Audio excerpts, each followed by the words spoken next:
베드로 사도께서는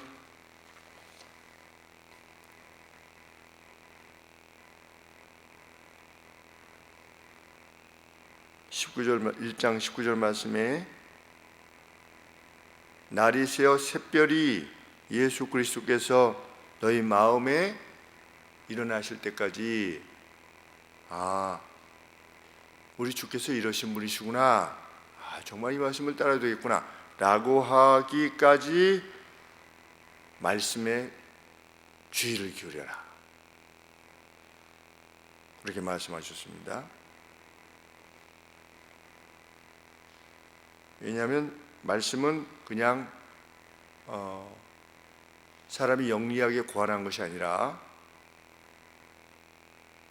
하나님의 감동을 받은 사람들이 하나님으로부터 받아서 기록한 내용이기 때문이다. 그러므로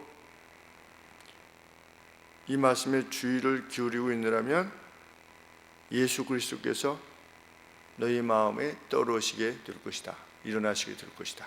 그런데 문제는 이 말씀을 가지고 자기의 사역을 쫓아서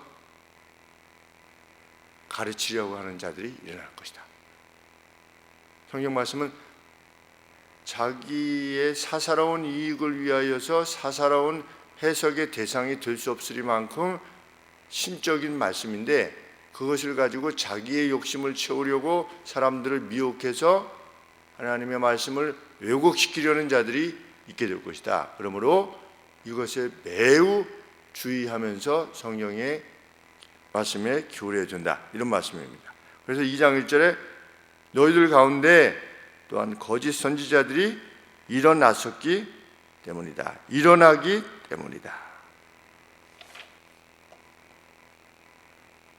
그래서 2장 전체를 통해서 사도 베드로는 강력한 경고를 통해서 죄를 지면 벌을 받는다 라고 하는 강력한 경고가 1절부터 마지막 절까지 계속해서 반복되고 있는 것입니다. 그러면 그 거짓 선생의 특징은 뭐냐? 2절 말씀에 호색하는 것을 조치리니, 호색하는 것 뭐냐면 감각주의입니다. 감각을 만족시키는, 거짓 선생들은 괜찮아 하나님의 사람들이고 이거 즐길 수 있는 거지, 그리고 화를 너무 참으면 안 돼, 거기다 병나, 오히려 화를 내야만 또 풀어지는 거야, 뭐 이런 식으로 감각주의, 자기의 어떤 그 오감을 만족시키는 이러한 것들을 진리의 말씀이라고 가르침으로 자기의 이익을 챙기려 할 것이다. 오늘도 죄를 지적하는 설교 강단은 인기가 없습니다. 여러분 잘 되실 겁니다. 크게 되실 겁니다. 저기 내려가다 보니까 그 교회 옆에도 이렇게 붙여놨더라고요. 여러분 잘 될 겁니다. 크게 잘 될 겁니다. 이렇게 벽에 붙여놨습니다. 물론 크게 잘 되죠. 우리가 언제? 심판의 날에.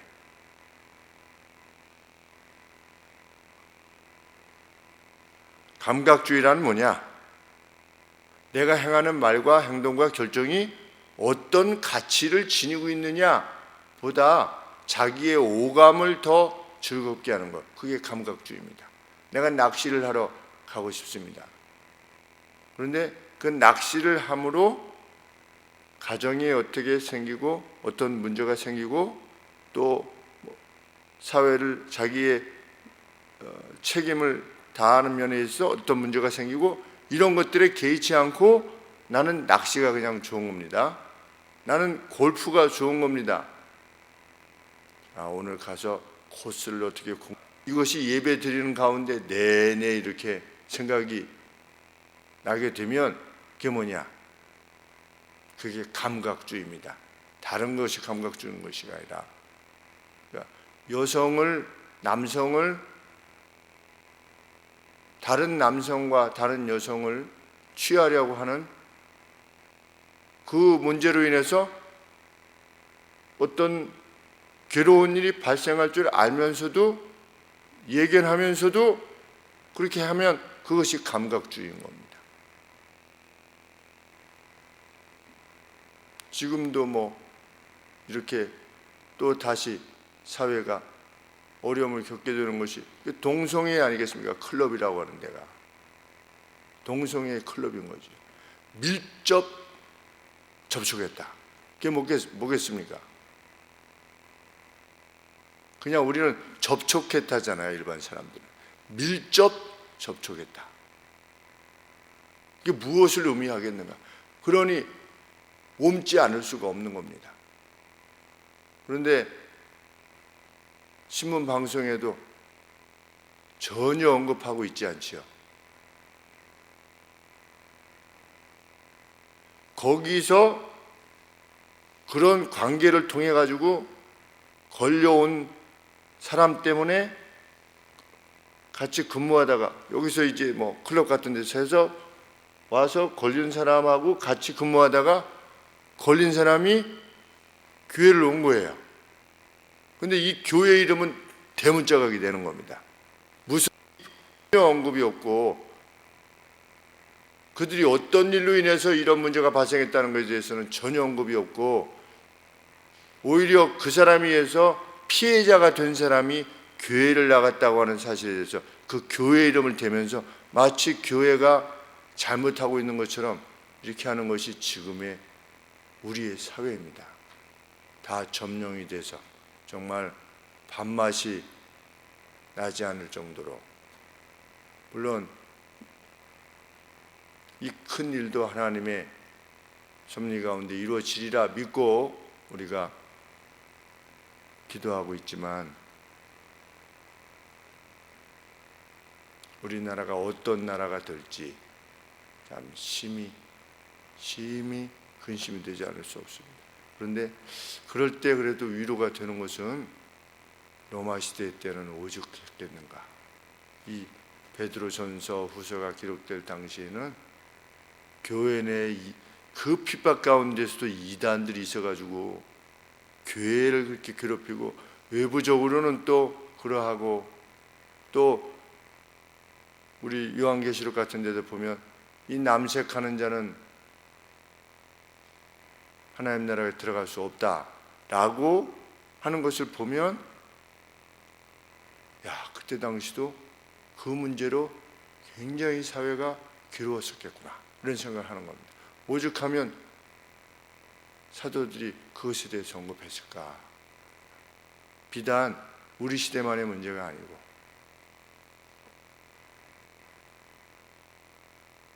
그런데 이 거짓 선지자들은 진리의 방식을 비방하면서 오히려 진리의 방식을 비방하면서 2절 말씀 이것입니다.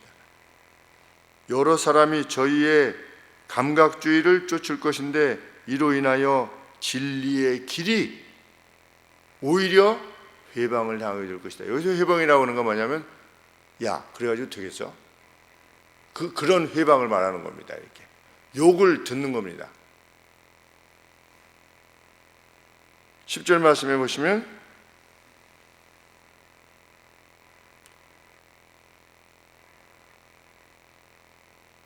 이들은 담대하고 고집하여 떨지 않고 영광 있는 자를 회방하거니와. 영광 있는 자가 누구냐? 우리 주님까지도 회방하는 겁니다. 주님까지도 필요하다면. 그래서 신천지 같은 자들이 예수님께서 육으로 오시지 않고 영으로 오셨다. 영으로 오셔가지고 그 교주의 몸에 임하셨다는 거예요. 그러면 초림하신 주님은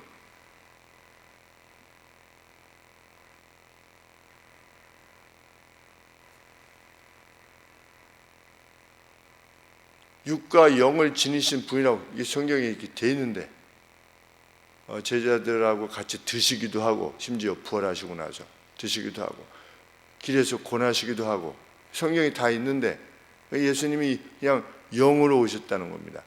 그럼 그때는 어떻게 오셨느냐? 예수라고 하는 인간에게 하나님의 영이 오셨다는 거예요. 인간의 예수라고 하는 인간에게 하나님의 영이 오셨다는 겁니다. 그래서 지금은 다시 오신 예수님이 교지의 몸에 임하셨다는, 그것이 부활이라는 겁니다.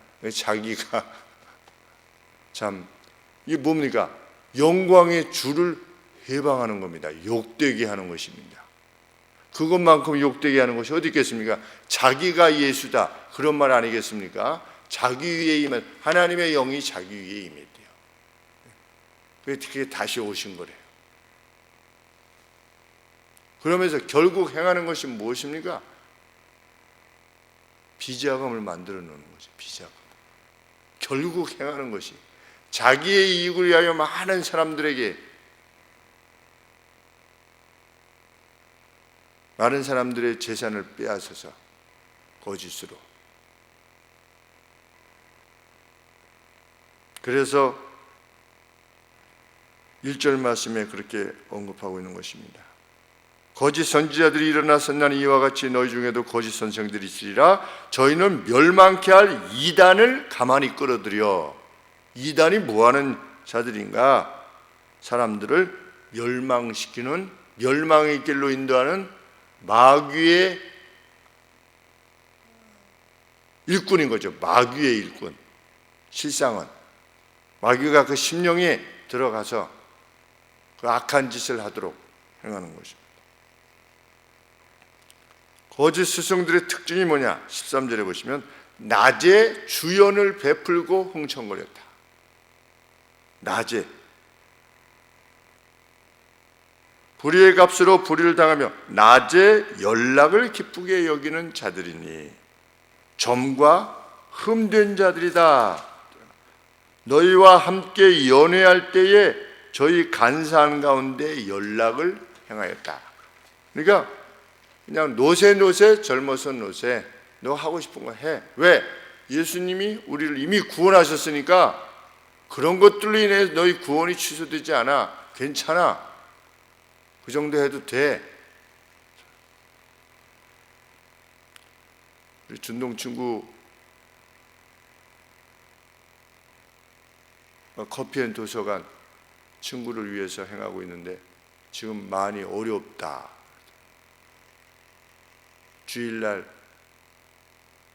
주일날도 문을 열자. 그래서 기도의 제목이다. 무인으로 할 수 있는데 오는 사람이 카드 넣고 이렇게 하면 다 할 수 있는데 그러면 안 된다라고 이제 같이 시작한 친구가 그래서 목사님까지 모셔서 말씀을 들었다는 거죠.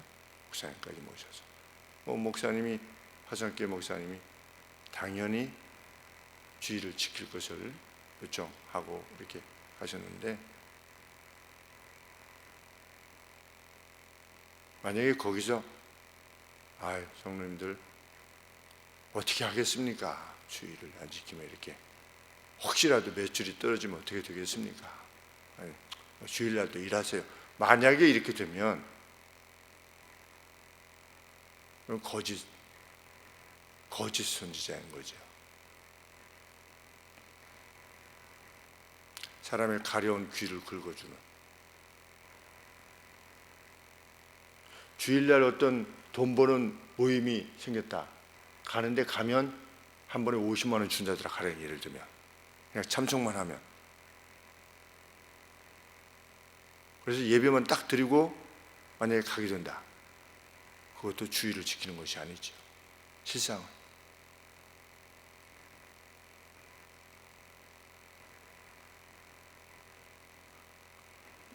목사는 그때 말을 해야 됩니다.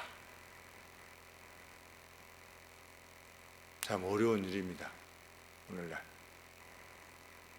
주일날도 모임이 있는 그런 것들이 있지 않습니까? 요새 현대사회에 있어서는 미팅이 있고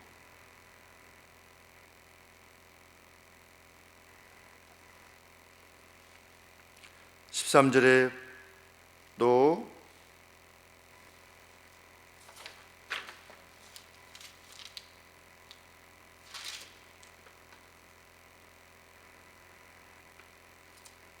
13절이 아니라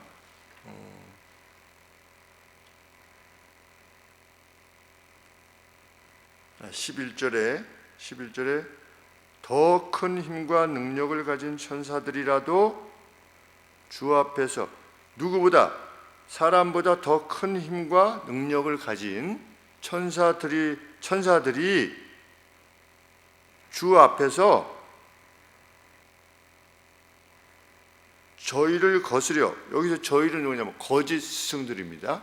거짓 스승들을 이렇게 대적하는 어떤 고소를 하지 않음에도 불구하고 천사들을,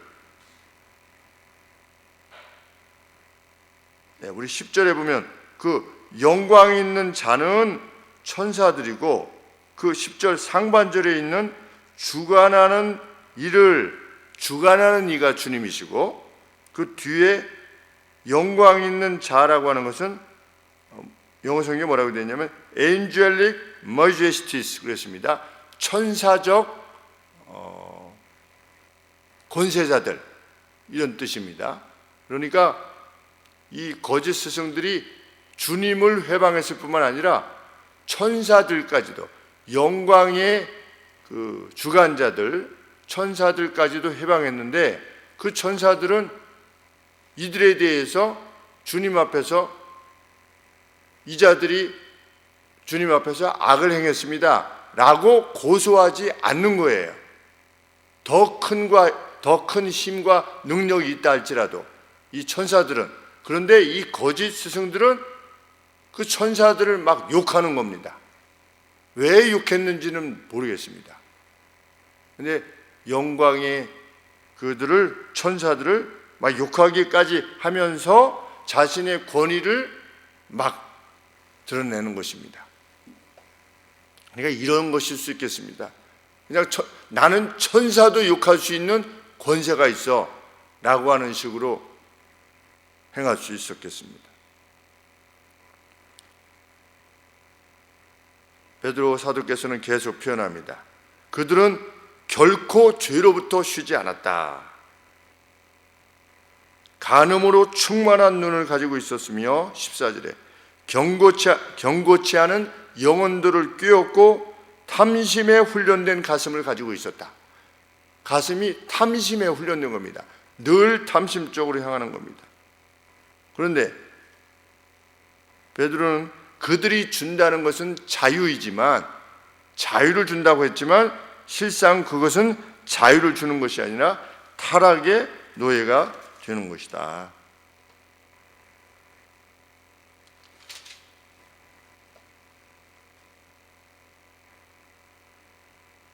(19절) 말씀이 그것이죠.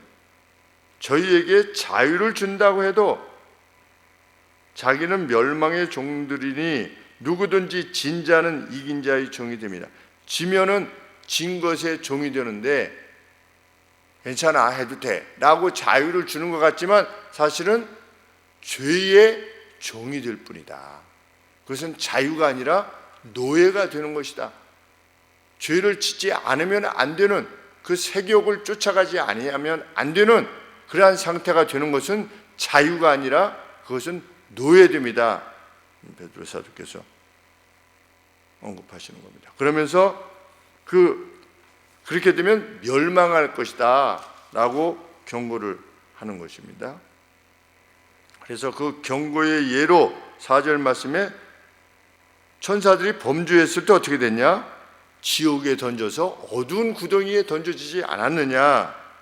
그 다음에 죄악을 저질렀을 때 노아 시대의 사람들이 어떻게 됐느냐? 다 물로 인하여서 죽지 않았느냐? 6절에 소돔과 고모라 성이 어떻게 됐느냐? 죄악을 저질러서 다 멸망하지 않았느냐? 왜 그렇게 그러한 일들이 있었느냐? 6절 말씀에 후세에 경건치 아니할 자들에게 이렇게 된다, 죄악을 저지르면 라고 본을 삼으시기 위해서 그렇게 행하신 것이다. 천사가 죄를 범했을 때 이거 우주적인 사건이지요. 그 영역에서도 죄를 지으면 천사도 어떻게 되는 겁니까? 구덩이에 던져지는 겁니다. 전 우주적인 사건이고, 그 다음에 노아 사건은 전 우주 속에서 지구라고 하는 이 단위지요. 지구도 어떻게 됐다? 범죄했을 때 다 물로 멸망했다. 그 다음에 다시 지구 안에서의 성 소돔과 고모라라고 하는 이 조그만 성이 어떻게 됐냐? 이것도 죄를 지었을 때 멸망하지 않았느냐. 전 우주, 지구, 어떤 성 이런 개념에서 그러면 개인은 어떻게 될 거냐?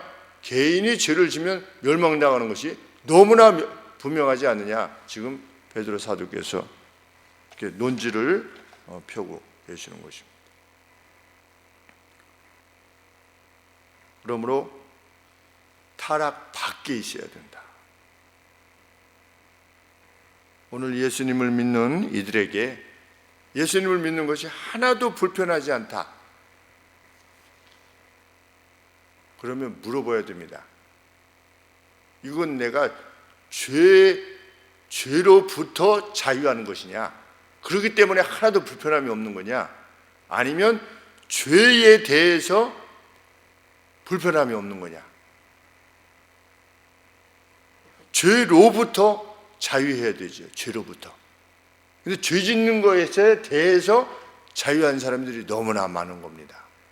예수님을 믿으면서도 믿지 않는 사람들이 행하는 악을 똑같이 행하는 겁니다.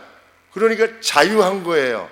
나는 예수님을 믿어 그런 것들이 자기를 뭐 괴롭게 하지 않아요. 그냥 늘상 하는 거니까. 과연 그런 자유 때문에 그것은 어떤 일종의 방종이지요. 참 곧 심판하실 것입니다. 심판대 앞에서 베드로 사도는 막 이렇게 죄로 말미암아 멸망당하는 것만 당하는 것을 막 언급하시다가 소돔 때 무엇을 말씀하십니까? 룻을 건져내셨다. 오늘 보면 룻을 건져내셨다. 의인은 건져냈습니다. 롯 그렇죠? 네, 롯은 건져냈습니다. 의인은 그러한 멸망 가운데서도 건져내신다. 어떤 길을 선택할 것인가는 너무나 명확하다. 이렇게 말씀하고 있는 것입니다. 오늘 우리가 이 말씀에 주의를 기울이며 또 오늘 하루를 살게 되기를 소원하십니다. 기도하겠습니다.